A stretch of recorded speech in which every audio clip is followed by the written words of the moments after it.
Hey, welcome to Square Body Stuff. I'm Chad, and this is part 2 of building a 339 stroker. Real quick, I'll give you a rundown on what we're building. We're building a 339 stroker. What that is a 305 block with a 3.75 inch stroke crankshaft in it, which is what you would use to build a 383 if you were putting it into a 350 block. Of course, it's the 400 small block stroke. But this crankshaft, most of your aftermarket crankshafts you could consider them a 383 crank because that's what they're made for. They were never meant for a 400. So, all right. And we're building it for my little short bed 78 C10 I call Squeaky. And we're trying to get this thing ready for No Name Nationals, in a YouTube event going on in Sykeston, Missouri at the end of September, 1st of October. Don't have a lot of time, but it is what it is. I'm going to do my best to get it done. Check up in the corners for a link to the playlist on all this stuff. So, all right, let's get into what we're going to be doing today. Well, let me back up. To catch you up on what we've got done so far, first video was we just kind of went over getting organized, laying stuff out, kind of give you your first overall inspection of everything, make sure you don't have any major defects that you need to contact the manufacturer about. So now what we've got, what we're going to go do today is we're going to start measuring stuff for clearances. And yeah, I've got a couple things I want to show you that I found during my initial inspection that I did after I took the video yesterday. I should have done my inspection and then took the video so I could show you that in that video, but I don't do things in order sometimes. So I'll show you real quick what I found on a couple of pistons and what I did with the bearings and stuff on my initial inspection. And of course, before anybody says, well, you spent a lot of money on this stuff, you shouldn't have to, fix anything. Well, these parts are all mass produced by people just like you and me. When it comes down to it, as an engine builder, you're the last set of eyes, the last QC to go over this stuff. So if you miss something, if you put your engine together, something's not right, it's on you. It's not on the manufacturer. It's not on your machinist. It's all on you as an engine builder. So keep that in mind. Talk to any engine builder, talk to any manufacturer. They will tell you that. I joked around with my first machinist I ever dealt with. I was at a truck pool and said, yeah, I'm going to test out your machine work. He said, my machine work is what it is. You're testing out your engine building skills. If I messed up and you didn't catch it, it's all on you, buddy. And ever since then, that's true. It's all on the engine builder. If you miss something, it's on you. You need to inspect every little part. How detailed you are goes to show how good your build's going to end up being in the long run. Enough of that. Let's get in to show you what I found. Nothing major. Didn't call them. Didn't say, hey, these are messed up. As far as I'm concerned, there's nothing really wrong with their process. It's a little bitty thing. I'm glad I caught it because it could have ended up maybe not been catastrophic, but let me just show you what I found on these pistons and we'll talk a little bit about it. And my phone's not wanting to focus the way I want to. Maybe it's my eyes. Anyways, right here in this little corner, I didn't leave it. I've got them all cleaned up in the way I like them. But right here in this little corner, there was a little bit of a burr. A little piece of flashing, from their machining out the pin boss. There was just a little thing sticking up there. It wasn't on every one of them. But I went ahead and checked every one of them and took a piece of emery cloth and just kind of cleaned them up a little bit. Inspected them real close, make sure there wasn't anything else going on. It's not a major deal, but if one of those little bitty things that's probably about the size of the end of this pin, if one of them would have went through the engine, more than likely it would probably first got caught on your cylinder wall. And if you ever had to tear the engine down, you've seen little bitty scratches on your cylinder wall. Like, well, where'd that come from? Well, it's because you didn't catch this stuff. not saying that's every case, but it could happen. So I took care of that. Not a big deal. The rest of the pistons look great, beautiful. I don't remember how many of them had that little piece, but it's not a big deal. Furthermore, this is not anything against DSS Racing for the quality of their pistons. Like I said, I'm the last point of quality control. Maybe I should call them, say, hey, this is what I found. And I might do that, just talk to them, say, hey, I found this, just to give you a heads up. That'd be the good thing to do, responsible thing to do, I guess. So I'll probably do that if I remember. If I don't do it before they see this video, well, then they'll know what's going on, because the guy I talked to on the phone with him, he's subscribed to the channel. But anyhow, so yeah, the pistons were great. Other than that little bit, no big deal. Got that taken care of. On the rods, or the rod bearings, let me show you what I found on the rod bearings. And like, again, nothing major. Probably could have put it together just the way it was and not even had any issues with it. It's just me being picky and not having to second guess anything. I want to make sure it's exactly the way I want it to be. So let me show you what I found on the rod bearings and what I did to fix it.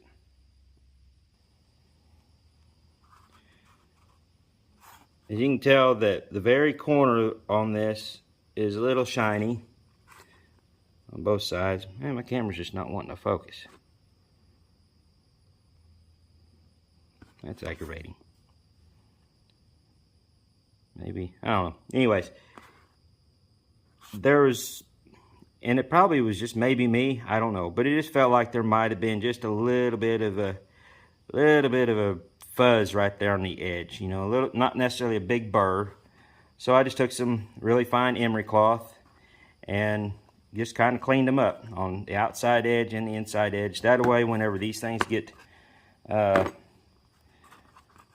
together in the rod, in the big end of the rod, there's nothing going to be in the way of your oil travel, or like I said, it wasn't actually anything.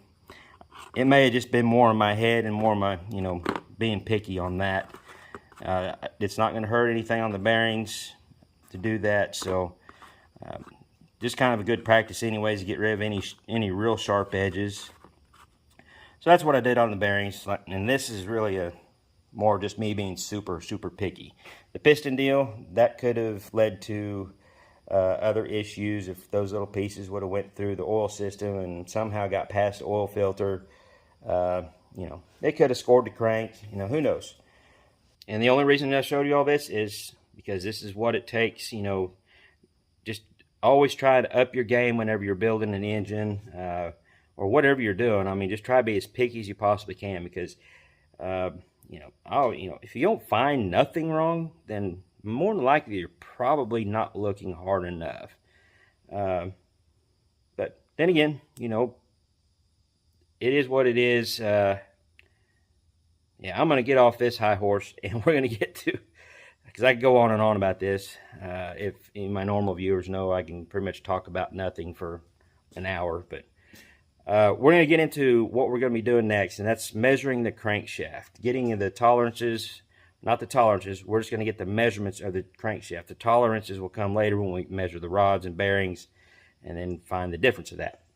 I'll show you my crankshaft real quick. I've got a video on me kind of cleaning up this crankshaft because I got it secondhand. I went through and kind of briefly chucked it in my lathe and cleaned up all the journals. Everything looks really good. I done a quick check with the micrometer just to make sure I didn't have any egg-shaped or really bad out of tolerance journals.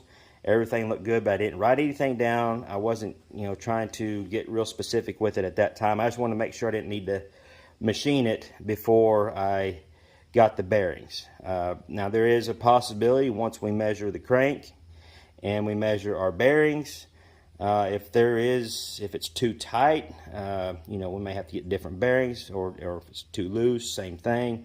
We'll just have to go from there. But that's why you measure everything, just to make sure you got enough oil clearance.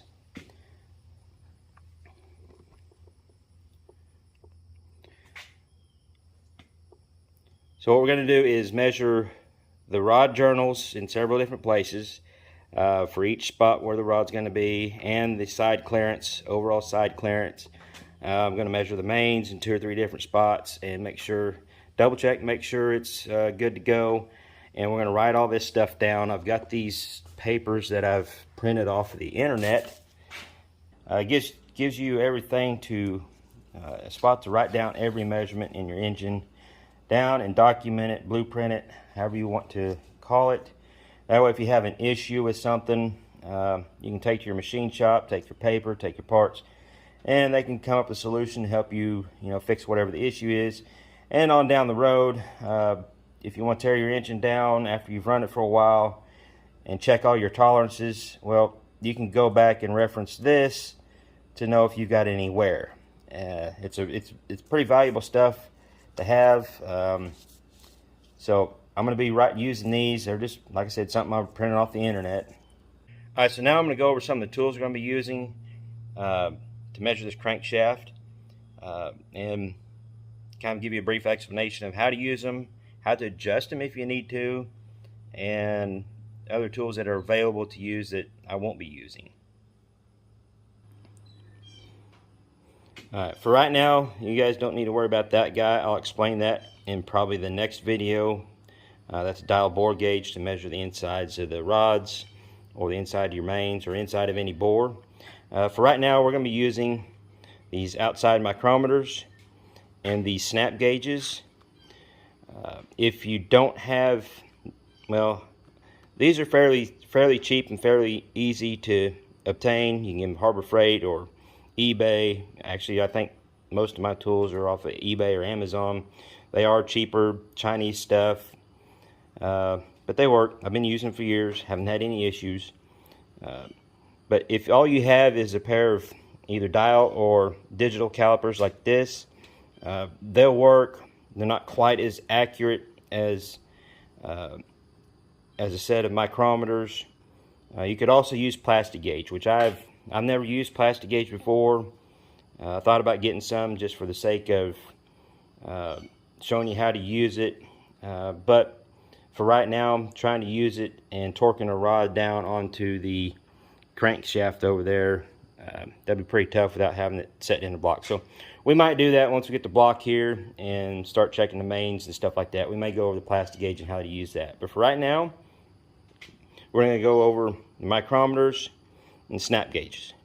What we're going to do here is I'm going to show you how to double check the your micrometers with the standard.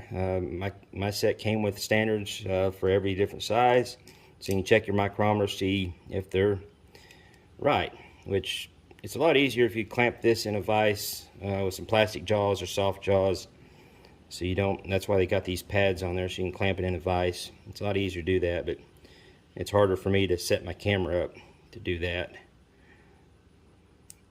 So you just put it in there,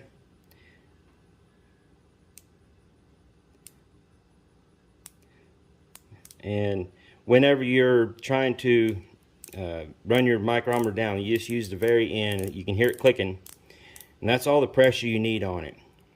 And you may have to kind of turn that around. You see me monkeying with it a little bit, and then it finally is stopped. It's in there. That's all the pressure you need. Don't crank it down with this. You can get it out of calibration, or you can mess it up inside there or wear it out. So just use this end. As you can see right there, we're on 0. So on the small end, we're good. Usually I will, which I've already double checked these, I'll use the biggest size that they're designed to use, which would be a 3-inch on this, because this is a 2 to 3-inch micrometer. And I'll use both standards just to double check both ends of it to make sure it's good all the way through. Now when I was checking these, I was coming up with it being just a little bit off. These are my 3 to 4-inch. I'm not sure. I'm not going to be using these right now. We're actually going to got this out so I can have it ready for the pistons. And it's a lot easier to check these when they're clamped in a vise. We're off just a little bit. As you can see right there, we're off just a touch. So what you do is your set should come with these little wrenches, and you'll have a hole right there to lock said wrench into, and then you just nice and easy. Oop, well, went a little too far. But you get the picture. You adjust it back. You get it adjusted to where it's supposed to be on 0.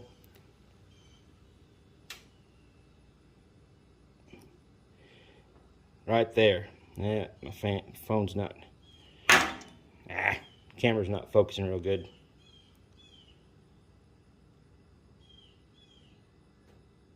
There we go. Oh. There. Okay. Now we're on 0. Sorry about it not focusing real good. Anyhow, you guys get the idea. Double check it. Make sure you're good. These are set now. Next set of tools we'll be using on this is these snap gauges, what I call them, telescopic gauge.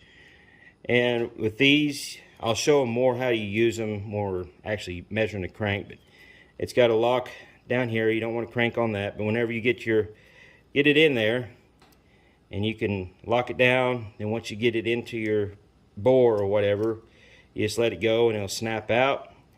Get it good and centered in there, then you lock it down nice and easy where it don't move. And then you'll use your micrometers or your caliper, whatever you're using, to measure that. And these are good for inside measurements, like we're going to be measuring the width of the journal for rod side clearance, or you can use them to measure out bores and something like that. I don't use them much for the bores because that's why I got this guy, the dial bore gauge. Alright, now we give you a little bit of an explanation of what tools we're using. Let's get to using these bad boys.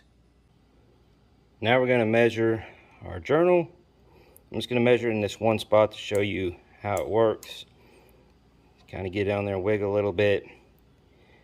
And then lock it down. Don't have to lock it down tight, just snug. And then you take your reading.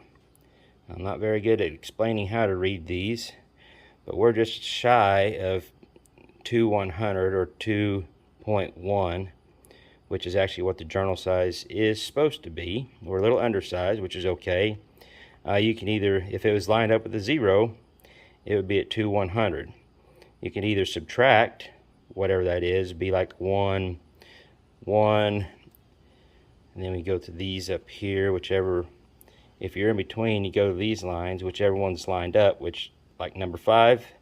So you can either subtract 1, 5, or to read it correctly, this would be 2.095678, and then you go to this 5.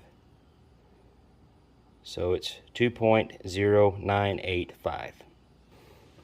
And then you just write that down on the right column. This is our rod bearing clearance. I just wrote down 2/100 is what it's supposed to be, standard size. Journal number 1. We'll just go down and measure all of them, but we're at 2.0985. Now I'm going to show you how to use these snap gauges to measure the inside dimension of that. Just get in there and try to get it as square as possible.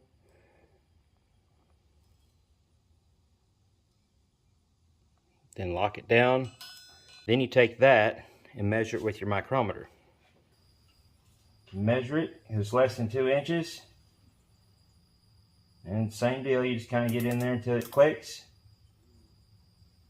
Lock it down. So I'm gonna pull it out just to get so I can read it and show you guys.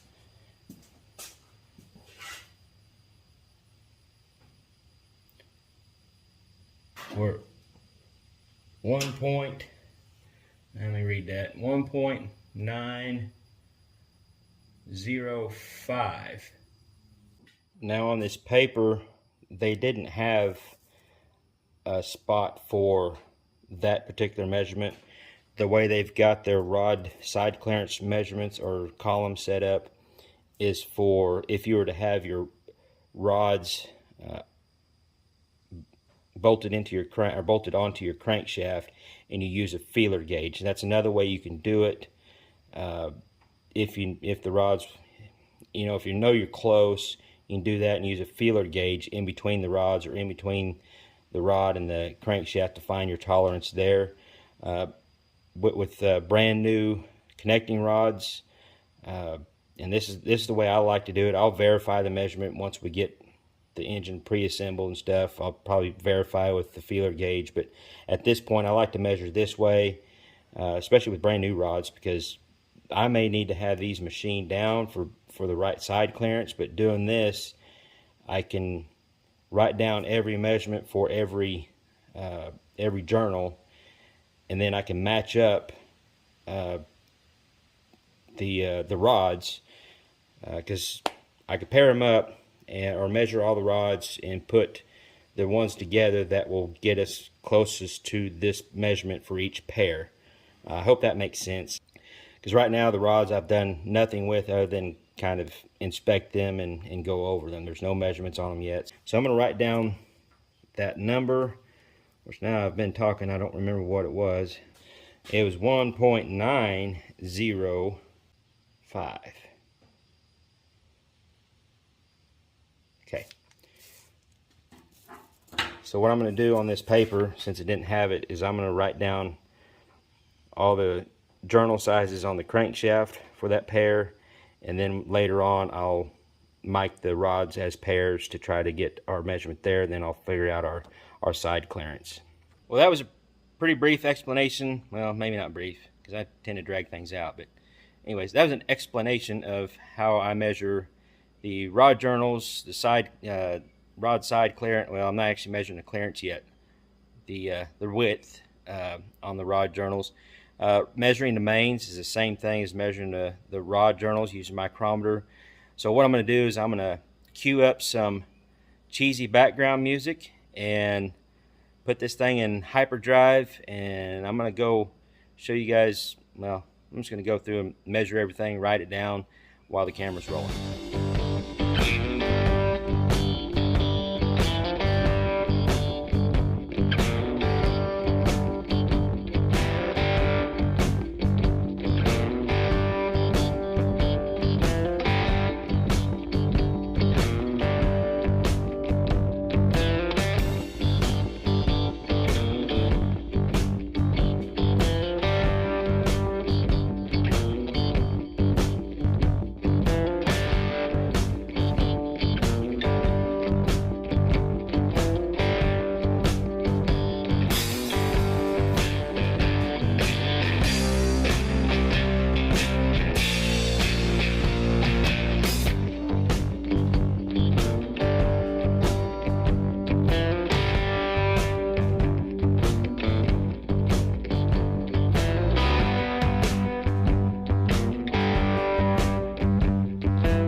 Now let's go over what we got. All of our rod journals came out the same, which is nice. All of our main journals came out the same, just a couple thousandths under what it's supposed to be. I even measured the thrust on the number 5 journal, which I'll double check that too whenever I get the engine pre-assembled and the crank set and everything, and check it with the dial indicator. But I like to go ahead and get that measurement and write it down. Now let's go to the side clearance first measurement, they all came out the same. So we're good on this crank. At least for a starting point, we know where we're at. It's a good shape, ready to go for it.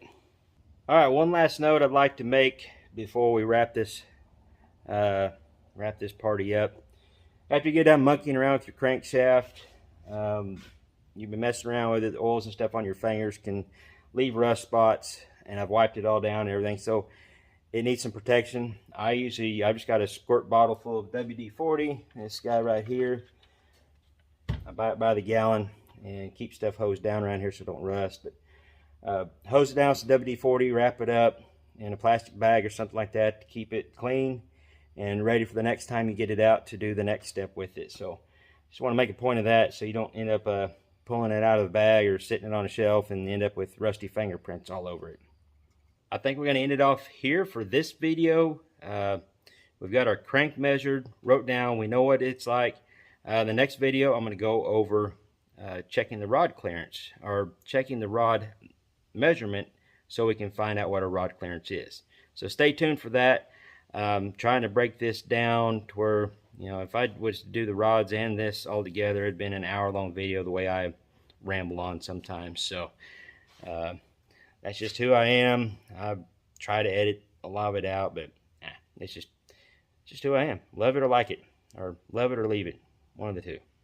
So I hope you guys enjoyed this. I appreciate you guys watching. If you've made it this far and haven't given up on me, hope somebody's learned something from this. Maybe not what not to do, I don't know, but this is the way I've been doing it for years. It's been a while, so I'm kind of still trying to get back in the groove of things. But anyways, enough rambling. You're probably getting tired of that, so I'll let you go. So until next time, y'all keep your square bodies rolling, and we'll catch you later.